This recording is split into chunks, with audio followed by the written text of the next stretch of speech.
great things going to happen to you tonight. Ada berkat yang luar biasa buat Anda pasti hari ini. Today's scripture reading is Acts 3 verse 1 through 8. Kita membaca yaitu Kisah Rasul pasal ketiga ayat 1 sampai dengan 8. One day Peter and John were going up to the temple at the time of prayer at 3 in the afternoon. Pada suatu hari menjelang waktu sembahyang yaitu pukul 3 petang, naiklah Petrus dan Yohanes ke bait Allah. Now a man crippled from birth was being carried to the temple gate called Beautiful, where he was put every day to beg from those going into the temple court. Di situ ada seorang laki-laki yang lumpuh sejak lahirnya sehingga ia harus diusung. Tiap-tiap hari orang itu diletakkan dekat pintu gerbang bait Allah yang bernama Gerbang Indah untuk meminta sedekah pada orang yang masuk ke dalam bait Allah. When he saw Peter and John about to enter, he asked them for money. Ketika orang itu melihat bahwa Petrus Yohanes hendak masuk ke bait Allah yang meminta sedekah, Peter looked straight at him, mereka menatap dia. at this John. Then Peter said, "Look at us." Dan Petrus berkata, lihatlah kepada kami. So the man gave them his attention, expecting to get something from them. Lalu orang itu menatap mereka dengan harapan akan mendapat sesuatu dari mereka. Then Peter said, "Silver or gold I have, but what I have I give you in the name of Jesus Christ of Nazareth, work." Tetapi Petrus berkata, emas dan perak tidak ada padaku, tetapi apa yang kupunyai, kuberikan kepadamu. Demi nama Yesus Kristus orang Nazaret itu, berjalanlah. Taking him by the right hand, he helped him up, and instantly the man's feet and ankles became strong. Lalu ia memegang tangan kanan orang itu dan membantu dia berdiri. Seketika itu juga kuatlah kaki dan mata kaki orang itu. He jumped to his feet and began to work. Then he went with them into the temple court, walking and jumping and praising God. Ia melonjak berdiri, lalu berjalan kian kemari dan mengikuti mereka ke dalam bait Allah. Berjalan dan melompat-lompat serta memuji Allah. Today is at the time of prayer. Titel hari ini adalah waktu sembahyang, waktu berdoa. Acts chapter 3 shows us the first miracle in the Jerusalem church. Kita melihat bagaimana mujizat pertama dalam gereja Yerusalem.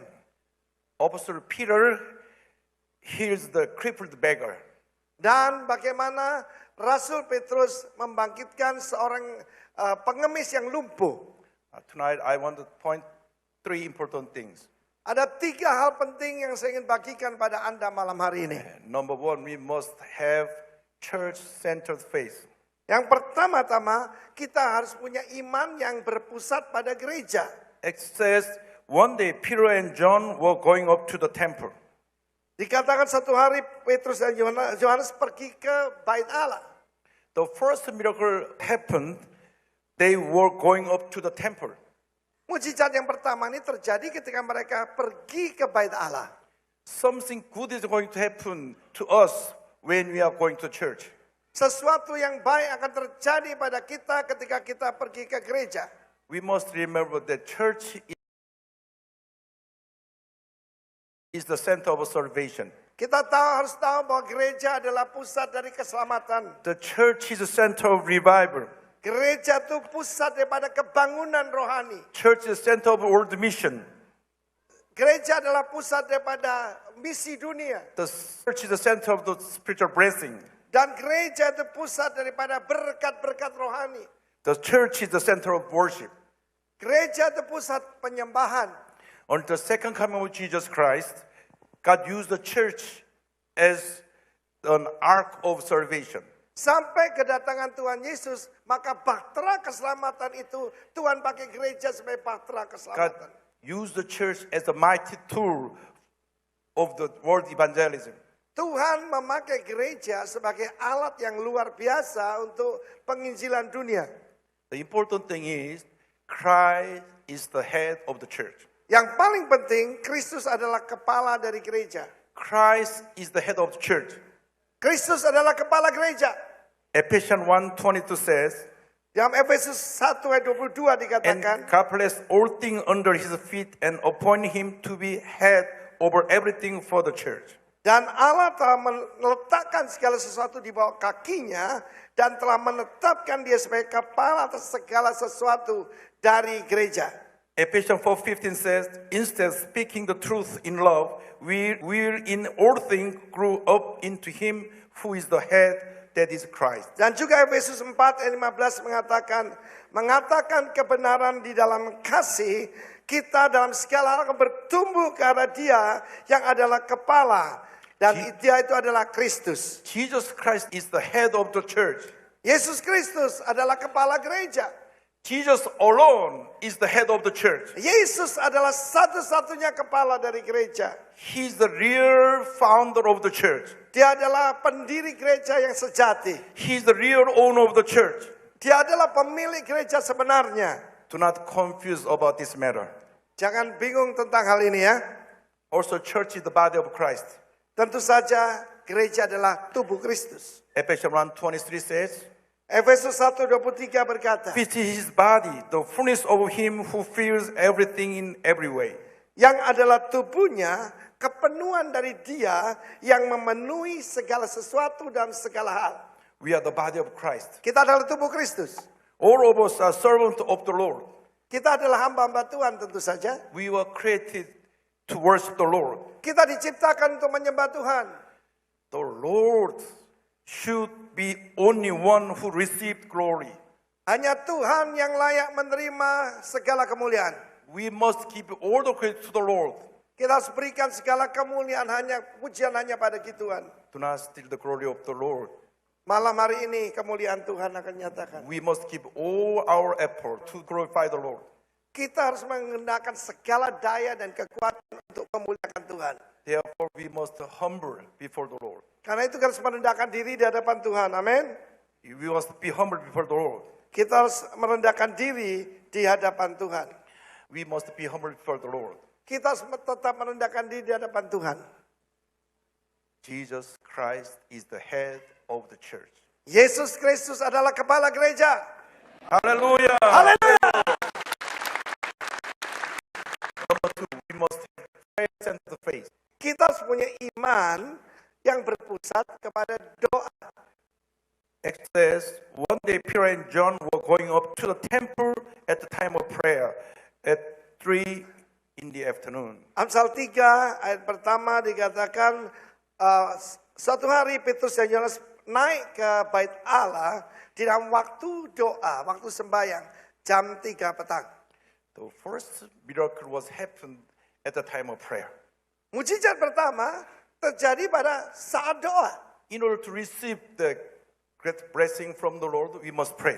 Untuk menerima berkat daripada Tuhan, caranya adalah berdoa. All Christians and churches must listen and obey the voice of the Holy Spirit. Setiap orang percaya dan seluruh jemaat harusnya mendengarkan suara Roh Kudus. Through the Holy Spirit and prayer. Yaitu bisa kita dengar melalui doa. We must start all our ministry with prayer.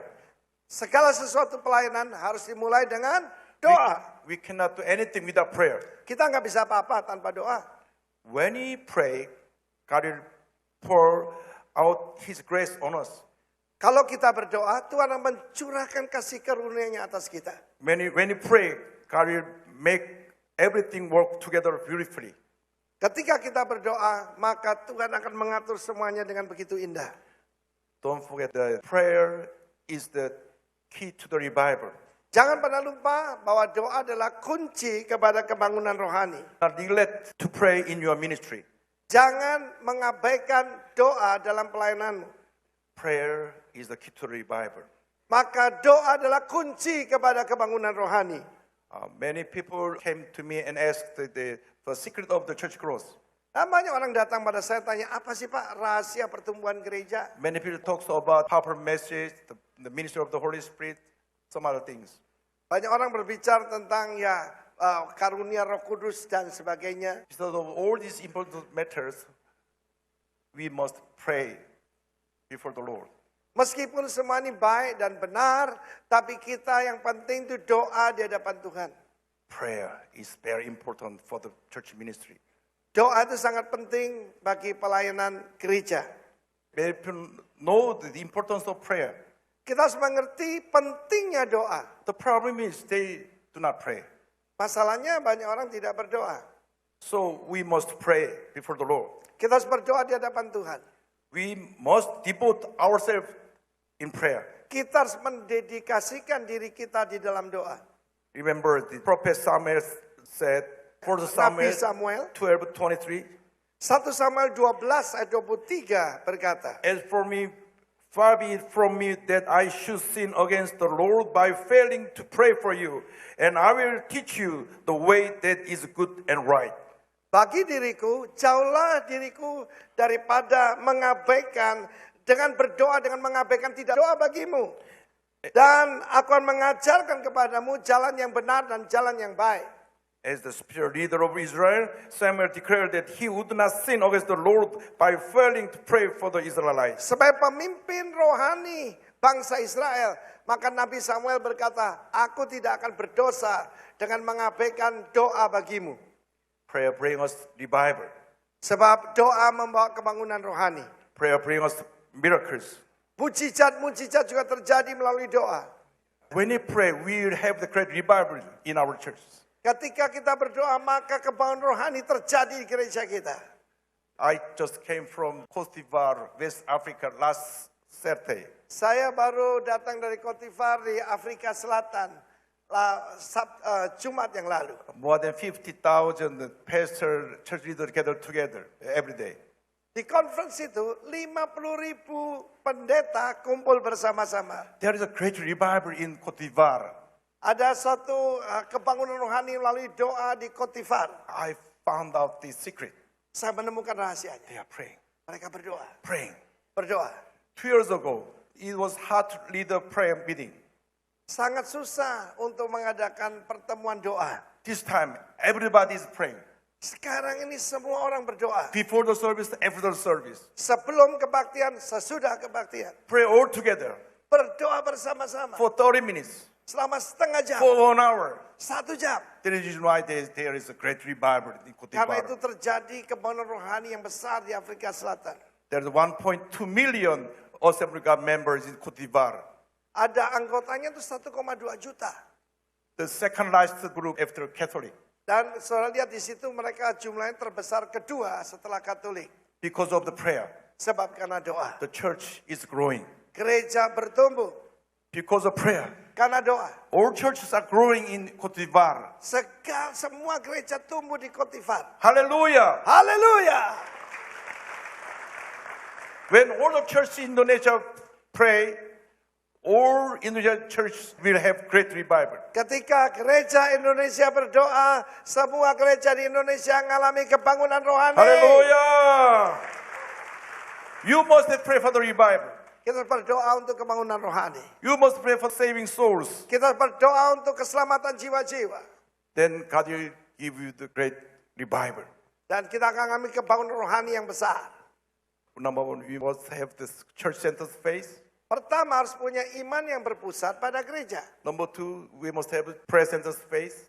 Dan yang kedua, kita ini harus punya iman Number three, we must have a yang berpusat kepada doa. Christ-centered faith. Dan yang ketiga, iman yang berpusat pada Kristus. Acts 3:6 says, Kisah Rasul 3 ayat 6 berkata, Then Peter said, Silver or gold I do not have, but what I have I give you. In the name of Jesus of Nazareth, walk. Petrus berkata, emas dan perak tidak ada padaku, tapi yang ada padaku kuberikan kepadamu. Demi nama Yesus Kristus orang Nazaret, berjalanlah. In the name of Jesus Christ of Nazareth, walk. Di dalam nama Yesus Kristus dari Nazaret, berjalanlah. Hallelujah. Haleluya. Many people are worshiping something in this world. Semua orang menyembah sesuatu di dunia ini. Many people worship money and Ada yang power. menyembah uang, ada yang menyembah kuasa, Someone says money is the best. ada yang berkata duit itu yang terbaik. But money and power do not stay forever. Tetapi uang maupun kekuasaan tidak kekal, tidak langgeng. Jesus Christ is the hope of the world. Yesus Kristus adalah pengharapan bagi dunia ini. Jesus Christ, the hope of the world. Yesus Kristus adalah harapan bagi dunia ini. Jesus Christ, the same yesterday, today, and forever. Yesus Kristus tetap sama baik kemarin, hari ini, dan selama-lamanya. Jesus is the way. Yesus adalah jalan. Jesus is the truth. Yesus adalah sang Jesus kebenaran. is the life. Yesus adalah kehidupan. Hallelujah. Haleluya. Jesus is everything to us. Yesus itu segalanya bagi kita. We have to have this kind of confession to the Lord. Kita harus membuat pengakuan ini di Dear hadapan Lord, Tuhan. I'm nothing. Ya Tuhan, aku ini nggak ada apa-apanya. You are everything to me. Engkau adalah segalanya bagiku. Before the Lord, we are nothing.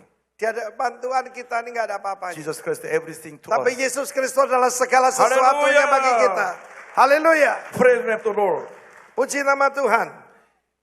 Exodus 3:6 says, silver or gold I do not have, Dalam Kisah Rasul 36, emas dan perak tidak ada padaku. but what I have I give you in the name of Jesus of Nazareth, work. Tetapi apa yang kupunya kuberikan kepadamu demi nama Yesus Kristus dari Nazaret, berjalanlah. At the same time, the cripple was completely healed. Dan orang lumpuh ini disembuhkan sama sekali. Today's problem is we have some money, Sekarang ini kita punya duit, but we don't have the power of the name of Jesus Christ. tapi nggak punya kuasa dalam nama Yesus. That's the problem. Itulah masalahnya. Peter said, I don't have any money, Aku nggak punya uang, but I have the power of the name of Jesus Christ. tetapi aku punya kuasa dalam nama Yesus. But we have some money, Kita punya uang, but we don't have the power of the name of Jesus Christ. tapi kenapa kita tidak punya kuasa dalam nama Yesus? That's the problem. Itulah masalahnya. We know all the Bible stories. Kita tahu semua cerita dalam Alkitab. We know all the miracles in the Bible. Kita tahu semua ayat-ayat dalam Alkitab. But we don't have the power to perform the miracles. Tetapi the kuasa name of untuk Jesus mengadakan mujizat dalam nama Yesus, kenapa nggak punya? We must have that kind of power. Kita harus punya kuasa itu. We must have the power of the name of Jesus Christ. Kita harus punya kuasa dalam nama Yesus. We must have the power of the name of Jesus Christ. Kita harus punya kuasa dalam nama Yesus Kristus. Jesus Christ same yesterday, today, and forever. Yesus Kristus tetap sama baik kemarin, hari ini, dan selama-lamanya. Jesus Christ same Yesus tetap sama. yesterday, Kemarin, even today, sekarang, and forever. dan selamanya. Jesus heals the sick today. Yesus menyembuhkan orang sakit hari ini. Jesus never changed. Yesus tidak pernah berubah. But problem is inside of us. Tapi masalahnya ada di dalam kita. We know the Bible truth, Kita mengenal kebenaran dari Alkitab. but we never practice the truth of the Bible. Tetapi kita tidak pernah melaksanakan kebenaran dari Alkitab itu. Tonight, we must listen to the power of the Holy Spirit. Malam hari ini mari kita terima kuasa Roh Kudus. We must listen to the power of the name of Jesus Christ. Kita semua terima kuasa dalam nama Yesus. Hallelujah! Haleluya.